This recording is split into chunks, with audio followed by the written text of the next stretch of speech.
empezar quiero contarles una historia que escuché de una pareja que se fue de vacaciones y su hijo y su nuera, recién casados, prometieron cuidar de la casa, prometieron pagar los servicios y mantener el jardín y todo lo que tenía que ver con el mantenimiento del hogar. Y no había transcurrido mucho tiempo desde que comenzaron a preocuparse y se preguntaban, ¿será que este nuevo matrimonio sí sabe las demandas de cuidar una casa? ¿Qué pasaría si los jóvenes no cerraran las puertas con llave y les robaran todas sus pertenencias? ¿Qué pasaría si no pagaran los servicios y les cobren reconexión, les corten la luz y todo lo de la nevera se les dañe? ¿Qué pasaría si qué pensarían los vecinos si ellos descuidan el jardín y vieran que la casa estaba toda sucia y dejada? Esta pareja, casi arruinó sus vacaciones por las preocupaciones. E incluso acortaron un par de días. Sin embargo, cuando regresaron, encontraron que la casa estaba limpia, que los servicios se habían pagado, que el pasto estaba cortado y que la casa estaba en perfecto orden. Se dieron cuenta lo tontos que habían sido porque sus hijos habían cumplido su palabra. Y muchas veces así somos. Nos inventamos las preocupaciones, o como hablaba con alguien hace 8 días en el primer tema que vimos de esto, buscamos preocuparnos, ¿no? A veces uno busca de qué preocuparse, porque parece que todo está bien. Pero debemos saber que así como los hijos de esta pareja cumplieron su palabra, así es Dios con sus hijos. Él cumple su palabra de velar por nosotros siempre. Y esto debería traer un gran consuelo para así poder ser librados de las preocupaciones. Pero la realidad es que muchas veces nos dejamos ganar por la ansiedad. Y eso es ateísmo práctico. Eso es ateísmo práctico.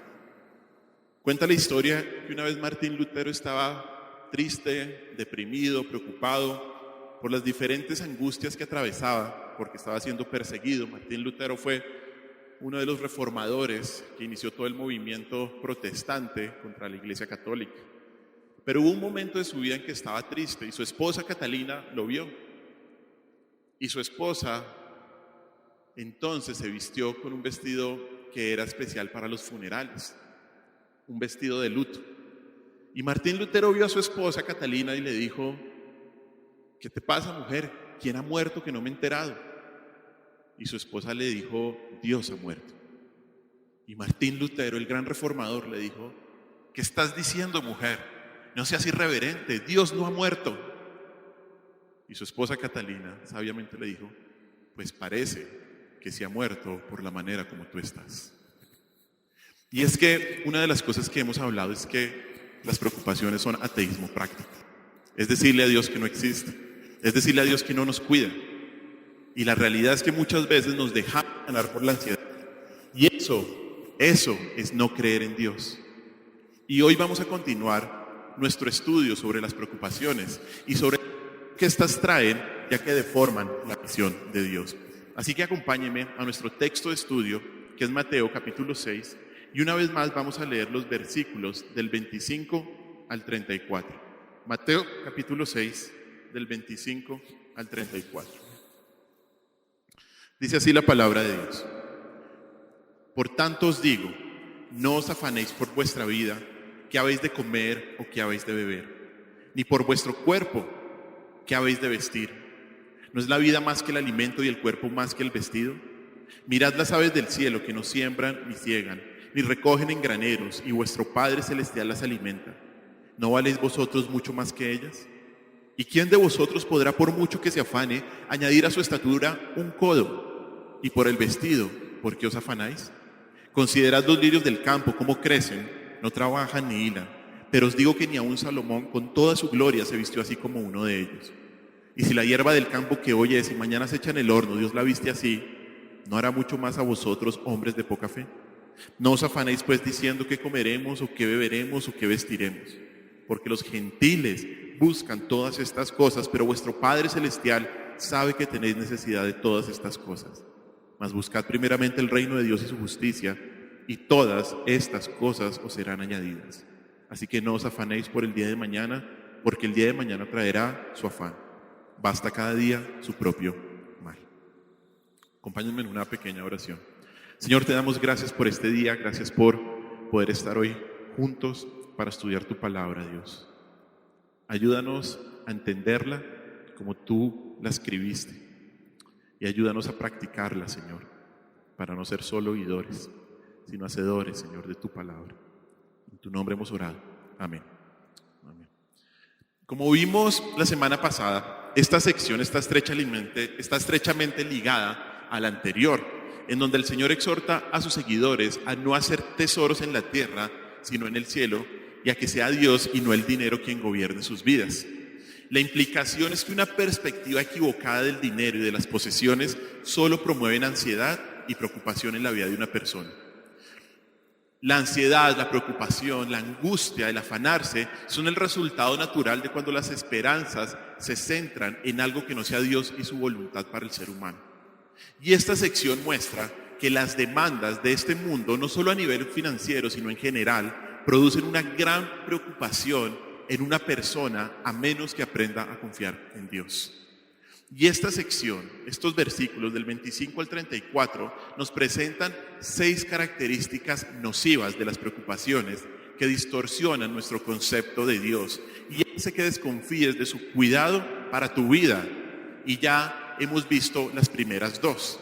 La primera, a manera de resumen, es que las preocupaciones menosprecian el poder de Dios.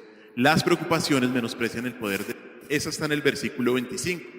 Y este versículo enfatiza el poder de Dios al argumentar que si Dios es capaz de dar vida, un acto que requiere gran poder, seguramente puede sostener esas vidas por medio de proveer para sus necesidades, un acto que requiere menos poder. El Dios creador es el mismo proveedor, y este reconocimiento debería aliviar al creyente de toda preocupación sobre lo que comeremos, lo que beberemos o lo que vestiremos. Esa es la primera. La segunda característica nociva de las preocupaciones es que menosprecian el cuidado de Dios por sus hijos. Eso lo vimos en el versículo 26, en el 28, en el 29 y en el 30. Y en estos versículos el Señor muestra a través de 2 ilustraciones de las aves y de las plantas, y lo que muestra nuestro Señor Jesús es que si Él cuida de las aves, si Él cuida de las plantas, tendrá mucho más cuidado sobre sus propios hijos, por quienes Cristo vino a morir. Además, también aprendimos que la raíz de la preocupación es la falta de fe en Dios. Solo fe, la verdadera fe que se fundamenta en la Escritura, te hace estar seguro del cuidado de Dios, pase lo que pase. Todo está bajo el control de Dios, de un Dios bueno, que tiene lo mejor para sus hijos y para que su gloria sea exaltada. Hoy vamos a ver de las preocupaciones. 2 peligros nocivos que traen las preocupaciones para traer un concepto distorsionado de Dios. Y la tercera está en el versículo 27. Versículo 27. Lo voy a volver a leer una vez más. Dice así: ¿y quién de vosotros podrá, por mucho que se afane, añadir a su estatura un codo? La tercera característica de las preocupaciones es que menosprecian la soberanía de Dios. Menosprecian la soberanía de Dios. En este versículo, el Señor nos habla sobre la inutilidad de preocuparse, afirmando que el hombre no puede, por mucho que se afane, añadir a su estatura un codo. Dice, ¿quién de vosotros podrá, por mucho que se afane? Por mucho que se afane no podemos añadir, dice ahí, a su estatura un codo. Y el significado específico de esta frase ha sido un poco debatido. ¿Por qué? Porque la palabra codo en el original se puede referir a una medida de longitud o a una medida de tiempo. En el caso de una medida de longitud, un codo es más o menos unos 40 centímetros. Y esto es una medida significativa. Y lo que pretende este versículo no es mostrar tanto que Dios pueda hacer este tipo de grandes cosas, que lo puede hacer, sino que el ser humano no tiene control ni siquiera de las más mínimas cosas. No tiene control de añadir a su estatura un codo. Por eso, el mejor significado de la palabra codo y la palabra estatura, que también significa persona, la mejor interpretación que apoya el contexto es que codo en este caso es una medida de tiempo. Y lo que el Señor está diciendo, que es lo que nos habla en el relato paralelo en Lucas capítulo 12, es que no se puede añadir tiempo a la vida de una persona, a la estatura, a la vida de un ser. No podemos añadir a la vida de una persona. El punto del Señor es que preocuparse es inútil. El punto del Señor es que preocuparse no tiene sentido, no sirve a ningún propósito positivo. Si una persona no puede añadir meses, semanas, días, minutos y ni siquiera segundos a la vida al preocuparse, entonces debería dejar de preocuparse. Debería dejar de preocuparse. ¿Por qué? Porque eso no tiene ningún beneficio para la vida. Ninguno. Preocuparse, ¿sabe cómo es? Es como una mecedora. Te da algo que hacer, pero no te lleva a ninguna parte. No te lleva a ninguna parte. De hecho, la acción no solo es inútil, sino que es contraproducente. En aquella época había la creencia de que la ansiedad traía como consecuencia una muerte prematura. Incluso antes de los avances médicos que hoy en día conocemos, que nos muestra cómo la ansiedad tiene un impacto negativo en la salud de las personas, en aquella época se reconocía que las preocupaciones impactaban de manera negativa la vida de alguien.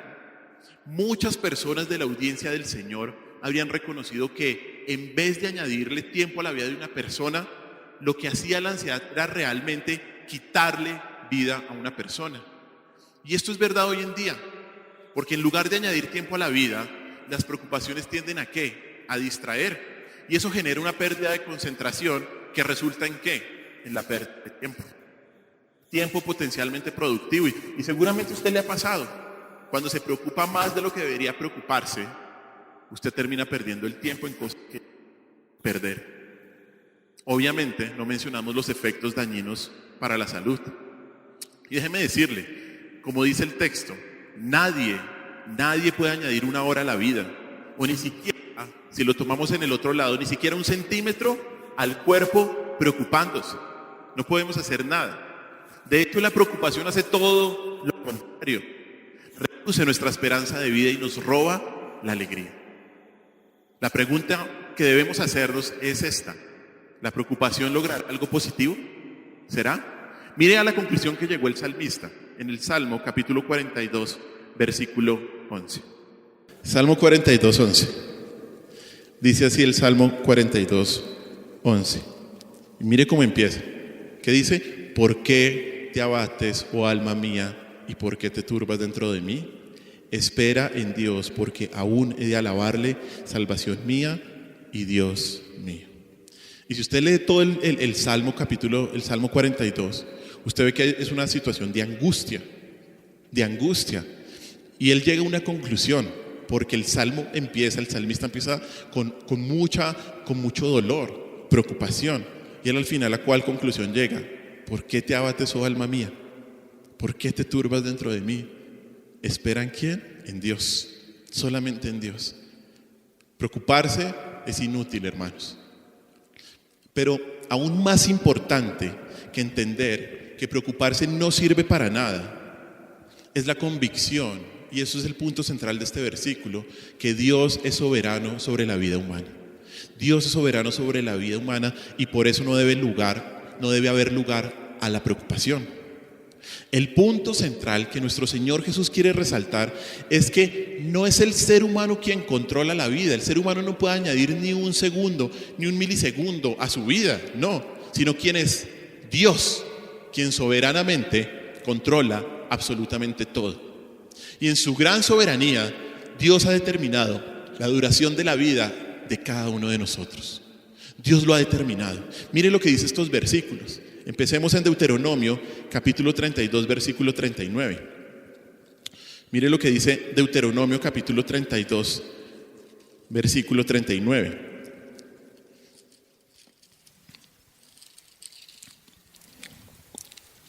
Dice así: ved ahora que yo soy, y no hay dioses conmigo. Yo hago morir y yo hago vivir. Yo hiero y yo sano, y no hay quien pueda librar de mi mano. Dios es el que da la vida. Dios es el que da la muerte. Dios es el que hiere, Dios es el que sana, dice ahí. Dios controla soberanamente nuestra vida. Dios controla soberanamente nuestro cuerpo. Dios sabe los días de nuestra vida. Mire otro versículo. Hay muchos más, pero solo quería ir por dos. Job capítulo 14, versículo 5. Job 14, versículo 5. Hay antecitos de Salmos. Mire lo que dice Job 14, versículo 5. Dice así: ciertamente sus días, o sea, los días del hombre, están determinados. Y el número de sus meses está cerca de ti. Está Job hablándole a Dios. Le pusiste límites de los cuales, ¿qué? No pasará. No pasará. Dios sabe los días de nuestra vida. Dios sabe lo que ha de ocurrir en esos días.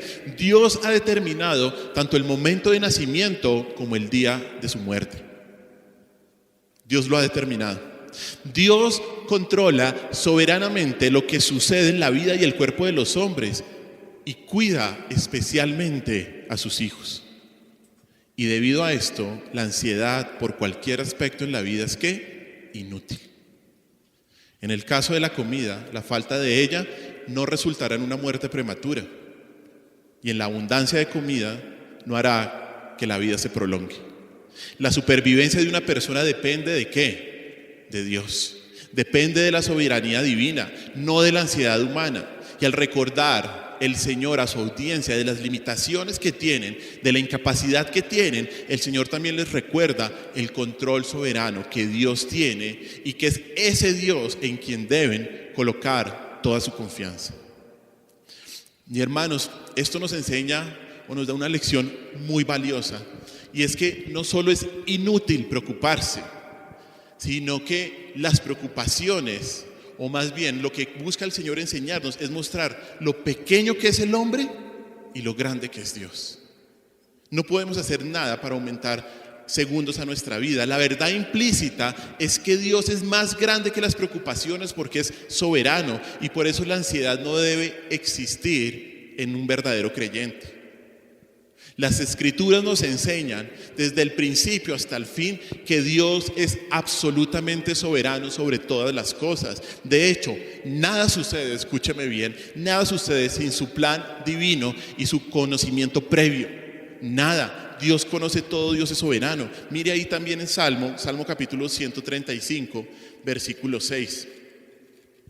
Salmo 135, versículo 6. Dice así: todo lo que Jehová quiere, lo hace. ¿Dónde? En los cielos y en la tierra, en los mares y en todos los abismos. Dios hace ¿qué? Lo que quiere. A Dios no se le sale nada fuera de su control. No hay nada fuera del control de Dios, y eso debería traer gran consuelo al creyente. Eso nos debería traer gran confianza. Si nada sucede fuera del plan de Dios y de su conocimiento infinito, nada de lo que nos sucede a nosotros es una sorpresa para Dios. Absolutamente nada. Y esto debería librarte de la preocupación, porque nuestro amoroso Padre Celestial no solo sabe dónde estás, no solo sabe qué estás haciendo, no solo sabe qué te está sucediendo, sino que también tiene el control soberano de todo eso. De todo eso. Además, la soberanía de Dios es un consuelo. ¿Sabe por qué? Porque da significado a nuestros problemas. Da significado a nuestros problemas. Si Dios no tuviera el control de todas las cosas, nuestros problemas serían acontecimientos aleatorios que no tendrían ningún significado ni propósito superior.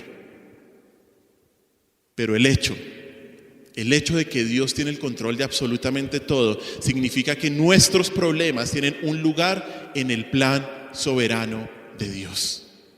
Y mire lo que dice ese versículo que leímos y que usted conoce, Romanos capítulo 8, versículo 28. ¿Qué dice Romanos capítulo 8, versículo 28? Dice así: y sabemos que a los que aman a Dios, todas las cosas les ayudan a bien.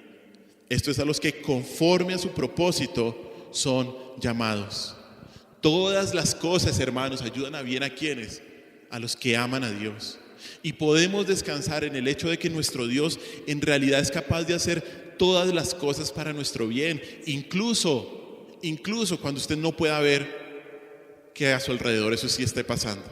Pero sí está pasando, porque a los que aman a Dios, todas las cosas ayudan a bien. Porque la soberanía de Dios debería impactar nuestra vida en el sentido de que elimine todo motivo de preocupación. Porque si Dios está en control, ¿de qué me preocupo? ¿De qué me preocupo? Ahora, lo contrario también es cierto. Lo contrario también es cierto. Dejarse dominar por las preocupaciones, hace que se menosprecie la soberanía de Dios. Nuestra vida ciertamente está en las manos de Dios. Todos los cuidados del mundo no nos harán continuar ni un minuto más allá del tiempo que Dios ya ha establecido. No podemos añadir un segundo a nuestra vida. Y esto concierne con especial atención a la salud de nuestros cuerpos. Ya sea que estemos pasando por alguna enfermedad o hay algún defecto de fábrica en nosotros, ¿no?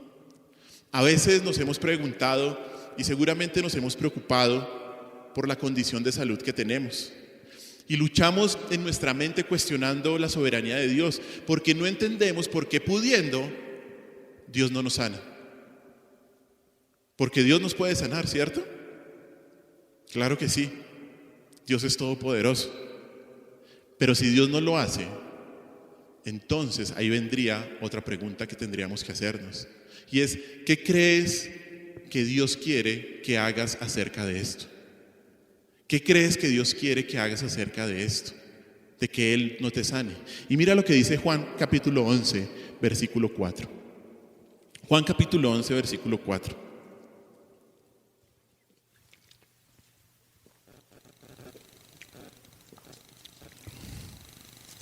Miremos lo que dice Juan capítulo 11, versículo 4. Dice así: oyéndolo Jesús dijo: esta enfermedad no es para muerte, sino para la gloria de Dios, para que el Hijo de Dios sea glorificado por ella. Y ahí nos está contando de la historia de Lázaro y cómo después lo resucitó. Pero el punto es que aquí el Señor nos dice que la última razón de la enfermedad, ¿qué es? La gloria de Dios, la gloria de nuestro Dios. Y esto era contrario a lo que se creía en esa época. En otro versículo, en Juan capítulo 9, cuando unos padres llevan a su hijo ciego, los discípulos le dicen al Señor: ¿quién pecó, este o sus padres? ¿Se acuerdan? Este o sus padres. Porque la creencia en ese momento era que la enfermedad era producto del pecado. Como hoy una corriente también lo dice y lo enseña, que es llamada la teología de la prosperidad, que de teología no tiene nada, en donde dice que si usted está enfermo es porque usted tiene pecado o porque usted no tiene suficiente fe en Dios. Y eso es completamente equivocado, completamente erróneo. Y lo que el Señor le está diciendo acá, o lo que el Señor dice aquí en Juan 11, es que el último propósito de la enfermedad, ¿cuál es? Es la gloria de Dios. Y aquí el Señor muestra que el propósito de esta enfermedad era eso, traer honor al Señor. Ahora, y déjeme decirle, Dios no siempre muestra su gloria al sanar a alguien. Dios no siempre muestra su gloria al sanar a alguien. A veces elige glorificarse en una persona en medio de esa enfermedad. Mire lo que dice 2 Corintios capítulo 12, versículos del 7 al 10. 2 Corintios capítulo 12, versículos del 7 al 10.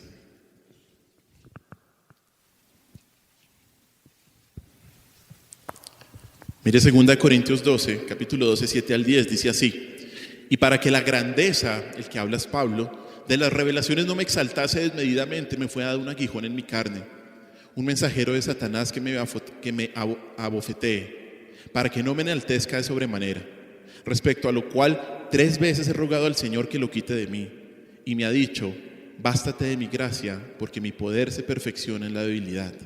Por tanto, de buena gana me gloriaré más bien en mis debilidades, para que repose sobre mí el poder de Cristo. Por lo cual, por amor a Cristo, me gozo en las debilidades, en afrentas, en necesidades, en persecuciones, en angustias, porque cuando soy débil, entonces ¿qué? Soy fuerte.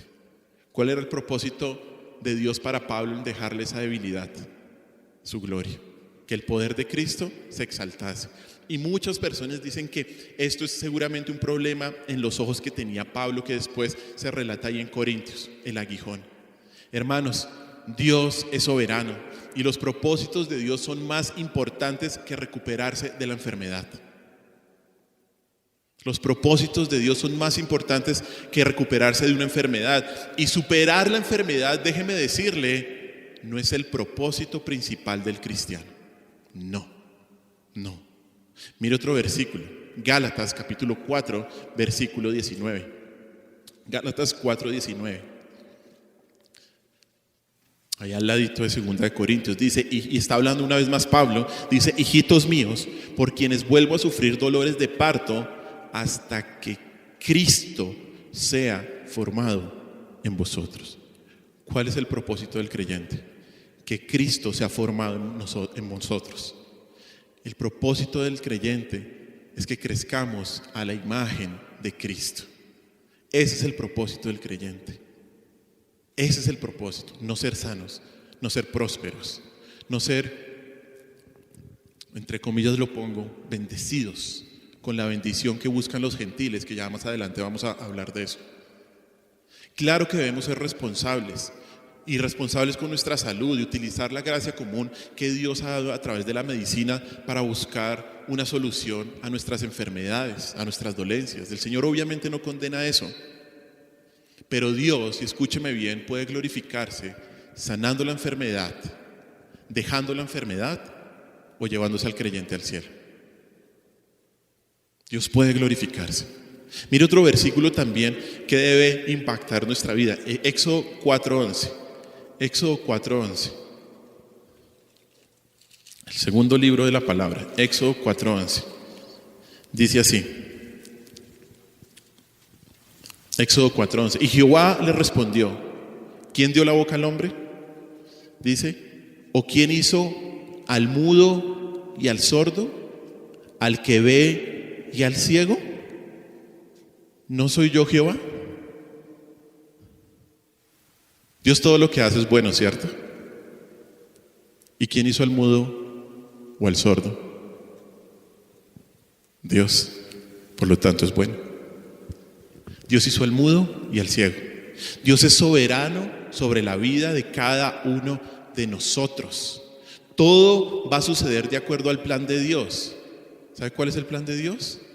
El bien de sus hijos, que Cristo se ha formado en ellos, y la gloria de Él. Por eso, no siempre el propósito de Dios es sanar a alguien de la enfermedad. A veces es dejarle la enfermedad. A veces ya llega el momento de ir a estar con gloria con Él. Y déjeme decirle que esto no debería traer muchas preguntas a su vida, sino que debería traer respuestas, y sobre todo librarlo de la ansiedad, librarlo de las preocupaciones, descansar que su vida está en las manos de un Dios amoroso que controla cada aspecto de su cuerpo. Cada aspecto de su cuerpo. Esto debería quitarles una enorme carga de encima con respecto a la salud, porque hermanos, algún día vamos a morir, a menos que el Señor venga pronto y nos encontremos con Él. Pero algún día, si eso no sucede, vamos a morir. Quizás hoy, quizás mañana, quizás a finales de este año, quizás de forma lenta. Solo Dios sabe cómo sucederá. Pero eso significa que estás viviendo un tiempo prestado. Dios sabe cuándo se te acaba el tiempo y cuándo llega el momento de encontrarnos con Él. Eso significa que no tienes de qué preocuparte por qué morir. Porque si eres un hijo de Dios, tienes la vida eterna. Si eres un hijo de Dios, tienes la vida eterna. Si eres un hijo de Dios, para mí el vivir es Cristo y el morir es ganancia. Pero cuidado si no eres un hijo de Dios. Cuidado si no te has arrepentido de tus pecados. Porque si no es así, lo que te espera es lo peor, es una condenación eterna. Pero si eres un hijo de Dios, tienes la vida eterna. Debes estar tranquilo, debes estar confiado en Dios. La muerte está fuera de tus manos. Eres libre de la ansiedad, eres libre de la preocupación. Deja que Dios se preocupe de cómo resultan las cosas y vive tu vida para su gloria. No dejes que la ansiedad deforme tu concepto del control soberano de Dios. La preocupación es inútil, la preocupación es impía, porque la gracia de Dios será suficiente para vivir cada día de la vida. Confía en la soberanía de Dios. Él tiene control de todo, y el que comenzó la obra será fiel en completarla. Esa es la tercera preocupación. La cuarta preocupación que nos muestra estos versículos está Mateo capítulo 6, en los versículos 31 y 32. Ahí saltamos a estos versículos, porque ya vimos los anteriores. Y mire lo que dice versículos 31 y 32. Dice: no os afanéis pues diciendo qué comeremos o qué beberemos o qué vestiremos, porque los gentiles buscan todas estas cosas, pero vuestro Padre Celestial sabe que tenéis necesidad de todas estas cosas. Y la cuarta característica de las preocupaciones es que menosprecian el conocimiento de Dios. Menosprecian el conocimiento de Dios.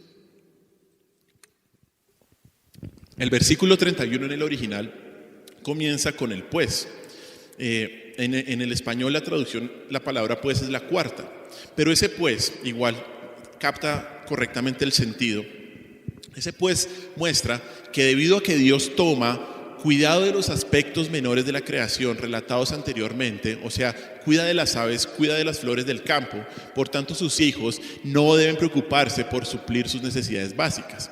Esa palabra no os afanéis, con la que en nuestras versiones comienza el versículo 31, es diferente a la del versículo 25, que también habla de no os afanéis, pero la diferencia es que gramaticalmente hablando, en el versículo 25, la palabra no os afanéis estaba prohibiendo una acción que estaba en proceso. Les estaba diciendo a ellos: dejen de preocuparse. Vio a su audiencia preocupada y les dijo: paren esa acción. Pero ahora en este versículo, ese no os afanéis, en la forma gramatical en el griego, es una acción, es un imperativo que tiene mucha fuerza y prohíbe la acción de preocuparse totalmente.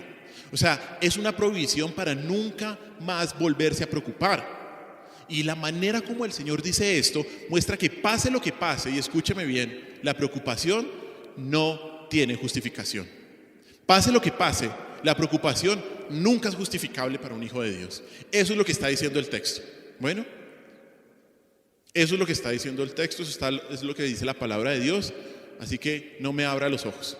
Bueno, por lo tanto, ¿qué es? Es un pecado preocuparse. Es un pecado preocuparse. Además, el Señor Jesús hace tres preguntas que describen lo que hacen los gentiles. Mira ahí el versículo 31. Las preguntas son: ¿qué comeremos? ¿Qué beberemos? ¿O qué vestiremos? Tres preocupaciones de los gentiles: ¿qué comeremos? ¿Qué beberemos? ¿O qué vestiremos?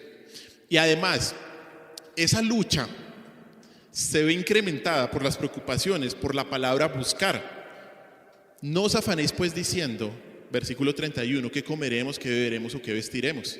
Y el versículo 32 dice: porque los gentiles buscan. Y esa palabra significa buscar ansiosamente y habla de un deseo intensamente fuerte. Es algo inusualmente poderoso para llegar a obtener algo.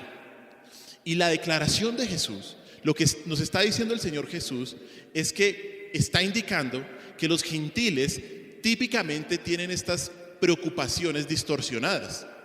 Y estos gentiles eran conocidos por estar obsesionados con las necesidades de la vida, por lo que comen, lo que beben o lo que visten. Y esta obsesión por las necesidades para sobrevivir era algo impulsado por las nociones de los gentiles con lo que ellos pensaban que era la deidad o sus dioses.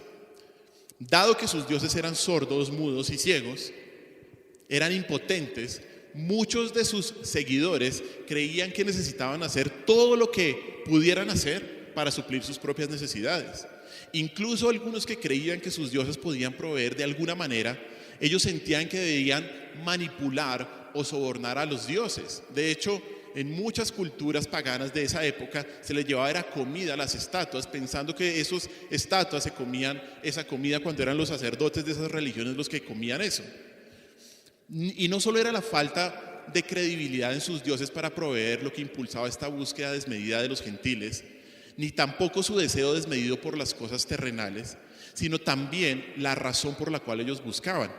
Mire lo que dice el versículo 32: porque los gentiles buscan todas estas cosas, pero vuestro Padre Celestial sabe que tenéis ¿qué? Necesidad.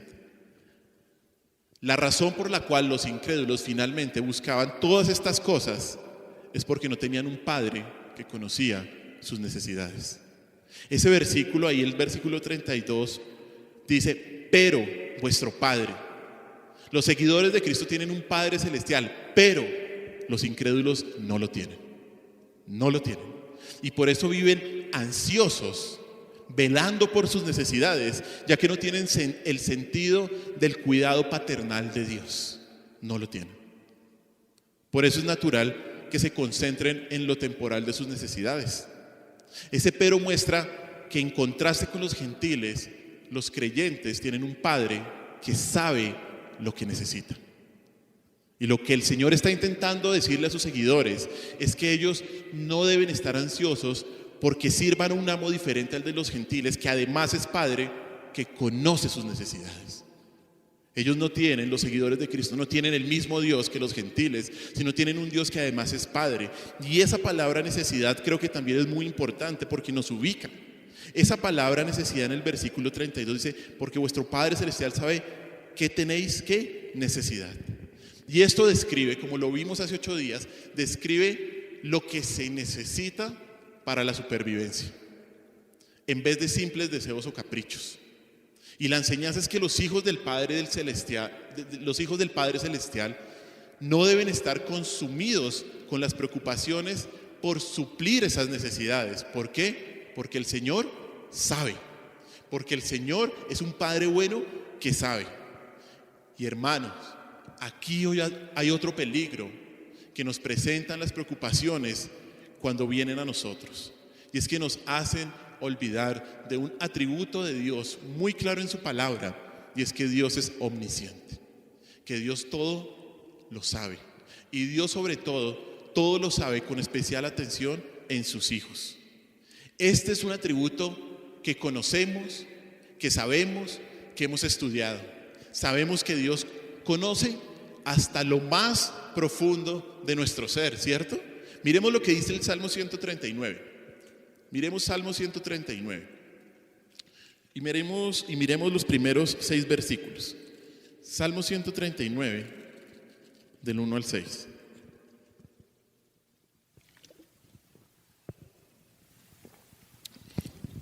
Dice así, Salmo 139, del 1 al 6. Dice: oh Jehová, tú me has examinado y conocido. Tú has conocido mi sentarme y mi levantarme. Has entendido desde lejos mis pensamientos. Has escudriñado mi andar y mi reposo. Y todos mis caminos te son conocidos.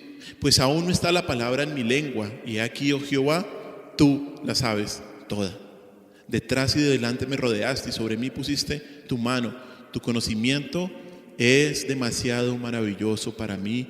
Alto es, no lo puedo comprender. Dios sabe todo, ¿cierto? Todo. Dios conoce absolutamente todo. Dios sabe qué es lo que necesitas. Dios sabe qué es lo que necesitas. Y lo hemos escuchado y lo hemos creído y se nos ha enseñado esto. Pero lo increíble es que a pesar de esto, cuando vienen las preocupaciones, actuamos como si no lo supiéramos. Y creemos que Dios no sabe lo que necesitamos. ¿Y sabe cuál es el problema detrás de esto? El problema detrás de esto no es ignorancia. O sea, no es que no sepamos o no afirmemos que Dios todo lo conoce. El problema no es ignorancia, el problema no es reconocer que Dios todo lo sabe. ¿Sabe cuál es el problema? El orgullo que hay en nuestros corazones. ¿Y sabe por qué es orgullo? Porque pensamos que Dios no sabe tan bien como yo lo que necesito. Pensamos, es que Dios no sabe lo que yo necesito, y eso es orgullo.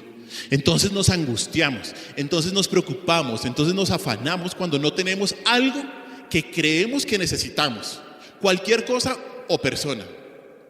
Y lo único que reflejamos cuando nos dejamos inundar por las preocupaciones es el orgullo de pensar que yo sé mejor que Dios lo que necesito. ¿Le ha pasado? Sí.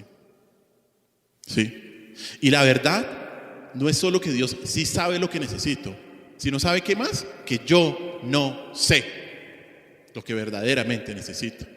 Mire esta oración, Romanos capítulo 8, 26, 27. Romanos capítulo 8, 26, 27.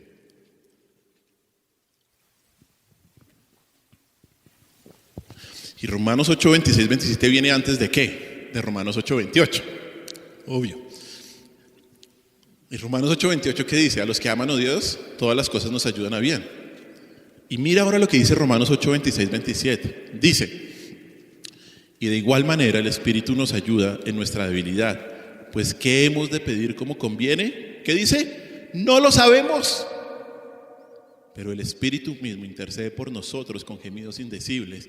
Mas el que escudriña los corazones sabe cuál es la intención del Espíritu, porque conforme a la voluntad de Dios intercede por los santos. Gracias a Dios por el Espíritu Santo. Porque muchas oraciones que hemos hecho no han sido respondidas porque han sido egoístas, pecaminosas y con motivaciones totalmente equivocadas. Gracias a Dios que el Señor no nos da lo que a veces pedimos, porque no sabemos pedir, no sabemos lo que verdaderamente necesitamos, hermanos. Somos ignorantes, tontos, sin entendimiento, delante de un Dios lleno de sabiduría e inteligencia. Somos ignorantes, y lo peor es que todo esto refleja nuestro orgullo de pensar que sé mejor lo que necesito que Dios. Necesito un esposo, necesito que mi salud mejore, necesito más plata, Tenga mucho cuidado con pedir lo que está pidiendo. Porque si usted es un hijo de Dios, debe confiar en el todo conocimiento de Dios. Mire lo que dice este salmo, Salmo 73:22. Salmo 73:22. Y este salmo es otro salmo también que muestra la angustia de la persona en una situación específica de sus enemigos. Y al salmista le está dando esa preocupación de ver a sus enemigos bien y él estar bien llevado. Y mire lo que dice el Salmo 73:22. Mire lo que dice. De hecho, 21. Leamos desde el 21. Se llenó de amargura mi alma por ver esa situación, y en mi corazón sentía punzadas. Y mire la conclusión, 22. Tan torpe era yo que no entendía, era como una bestia delante de ti. ¿Somos unas qué? Lo dijo usted. Eso es una palabra de Dios, no está mal decirlo. Es tenaz la realidad con que nos describe la palabra de Dios, ¿no? Pero es que así somos cuando nos preocupamos. Porque el salmista, ¿qué está diciendo? Dice: tan torpe era yo que no entendía. O sea, él estaba angustiado, preocupado, estaba bravo con Dios. Es que no entiendo. Y llega a la conclusión: es que ¿cómo voy a tener esa actitud ante un Dios que todo lo sabe, que todo lo conoce? ¿Era una qué? Bestia. Es ridículo lo que hacen las preocupaciones, hermanos, ¿no? Es tenaz al hacernos pensar orgullosamente que Dios no sabe lo que necesitamos. Si no tienes algo, no es porque Dios no sepa lo que necesitas, sino porque tal vez, eso que quieres no es una necesidad para ti. Si no tienes algo, no es tal vez porque lo que quieres es una necesidad, sino un capricho. Y Dios lo sabe y por eso no te lo da. Porque Dios no es un padre que malcría a sus hijos. Si no tienes algo, es tal vez, porque lo que quieres no sirve para tu santificación y para tu obediencia, sino todo lo contrario. Y en la misericordia de Dios, Él, que sí sabe todo, decide no dártelo, porque sabe que si te lo permite, te vas a alejar de Él. Debes tener cuidado, mucho cuidado, de pensar que Dios ignora tus necesidades. Mucho cuidado. De hecho, si en algo debemos descansar, cuando estamos pasando por alguna verdadera necesidad en la que puedes estar en este momento, si algo debes descansar, es que Dios sabe. Tienes un Padre que Dios sabe. Él es el Padre que Dios sabe. Porque Él sabe, y déjeme decírselo, Él sabe cuál es el mejor momento para suplir tu necesidad.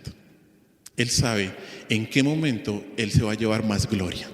Ese es el objetivo final, ¿no? Ese es el objetivo. Los padres, sobre todo las madres, saben que necesitan sus hijos. Si son bebés, saben si tienen hambre o si les duele algo. Saben si necesitan ropa, útiles escolares. Y un buen padre, una buena madre sabe las necesidades de sus hijos y provee para ellos. Además, cuando los niños son pequeños, casi nunca preguntan si hay comida. Ellos solo preguntan, ¿qué vamos a comer? ¿Qué vamos a comer? Los niños saben que sus padres proveen y ellos no se ven preocupados por lo que comerán o que vestirán, la mayoría de los niños.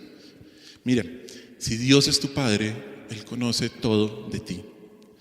Y si tú eres su hijo, puedes tener la plena certeza de que Dios conoce tus verdaderas necesidades y suplirá para ellas.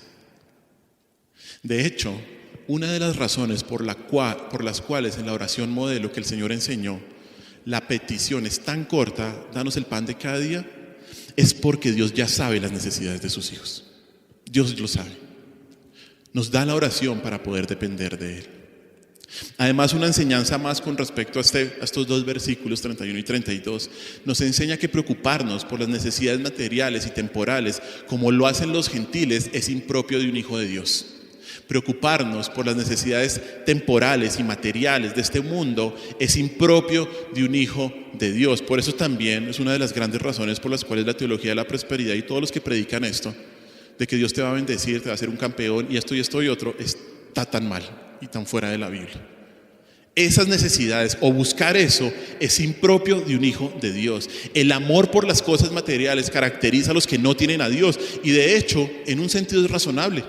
¿Sabe por qué? Porque están sin Dios, están sin esperanza en este mundo. Es natural que busquen acumular posesiones que son la única seguridad que poseen, aunque sea una seguridad engañosamente vacía. Por otra parte, cuando los ciudadanos del reino de Dios, cuando los ciudadanos del reino de los cielos hacen de la búsqueda de las cosas materiales la meta de su vida, se ponen al nivel de los paganos que no tienen a Dios. Mucho cuidado. Y debes saber que Dios provee tan generosamente para los suyos, o pensar de esa manera como los paganos, no solo es tonto, sino que es pecado ofender a nuestro Dios. Pecado porque, como ya hemos dicho, no debemos preocuparnos por qué comeremos o qué beberemos. El cristiano tiene una relación personal con Dios como su Padre a través de Cristo. El cristiano confía en aquel que no solo lo conoce, sino que también es soberano sobre sus necesidades. Quiero contarle una historia que leí preparando el tema. Y es que a medida que la Segunda Guerra Mundial concluía, los ejércitos aliados empezaron a recoger muchos huérfanos en toda Europa. Y fueron colocados estos niños en diferentes lugares donde estaban bien alimentados. Pero empezó a suceder algo en la mayoría de ellos, es que a pesar de la excelente atención que recibían, ellos dormían mal. Estaban durmiendo muy mal. Estaban nerviosos y asustados, y la conclusión es que estaban durmiendo mal porque no sabían si al día siguiente iban a tener que comer. Estaban muy preocupados por esto. Hasta que a alguien se le ocurrió la idea de darle a cada niño un trozo de pan para que mantuviera. Y ese trozo de pan no era para que se lo comiera, se los daban en la noche, sino para que lo sostuviera ahí, para conservarlo. Y ese trozo de pan produjo resultados maravillosos, porque hizo que los niños se fueran a la cama sabiendo que al día siguiente iban a tener comida. Y eso produjo que los niños tuvieran un buen sueño, un sueño reparador y placentero. Interesante, ¿no? Mire, nosotros tenemos a Cristo, el pan de vida, que garantiza suplir todas nuestras necesidades. Tenemos la palabra de Dios que nos promete que si Él cuida de las plantas y de las aves, cuidará también de nosotros. Por lo tanto, querida iglesia, no debe haber lugar para la ansiedad. Tienes un Padre Celestial que cuida de ti, que sabe qué es lo mejor para ti. Puedes confiar que tus necesidades serán suplidas, no necesariamente tus deseos. Bueno, hay que tener eso claro, pero sí tus necesidades, sí tus necesidades. Dado que Dios conoce todo, no existe la más mínima razón para preocuparnos. Esa certeza debe ser suficiente para no preocuparte. Iglesia, no dejemos que la preocupación llegue a nuestro corazón y despreciemos el maravilloso conocimiento de Dios sobre lo que necesitas para vivir para Él. Bueno, ¿cuáles son los dos peligros que hacen las preocupaciones? Menosprecian la soberanía de Dios y menosprecian el conocimiento de Dios. No debe haber lugar para las preocupaciones. Amén. Quiero que concluyamos cantando la última canción con la que terminamos. Se llama Estoy Bien. Y la historia de esa canción es muy linda, porque la historia de esa canción, no me acuerdo el que la compuso, pero era un hombre que amaba al Señor y mandó en un barco a su familia, porque él tenía que quedarse en el lugar donde estaba realizando ciertos negocios, y el barco naufragó. El barco naufragó. Y cuando el barco naufraga, su esposa es la única sobreviviente. Y la rescatan y llega a algún lugar y le manda una comunicación a su esposo diciendo en pocas palabras: las niñas murieron, pero estoy bien, gloria a Dios. Y él, a raíz de esta canción, de este suceso, escribe esta canción. Hermanos, estamos bien. Estamos bien. No debe haber lugar para preocuparnos. Bueno, estamos bien, porque el Señor es nuestro Padre.